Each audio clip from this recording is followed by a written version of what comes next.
Hey guys, this is Kristen with Mobile Glass. I am standing in front of a 2018 Honda Odyssey. Now, if you're watching this video, it's because you need a new windshield. So look at the top center of this one for me and I'll show you what it has.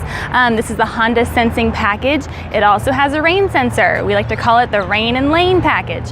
So the rain sensor, you will see a bluish purple square. It's on the passenger side of the rear view mirror. It's just like it sounds, rain sensor. Controls the speed of your windshield wipers automatically. It's a fun little feature. Now that big clear trapezoid next to it, that is the forward-facing camera. So that's the this Honda Sensing package. Now what that does, forward collision alert, lane departure warning system, assisted braking, lane keep assist. It's just an added safety feature in your vehicle. So if you are changing out your windshield, we need to know if you have that or not. Otherwise it's not gonna fit properly, it's not gonna work. So snap a picture, text it over to us. We can tell you which one you have. Just makes it super easy on you.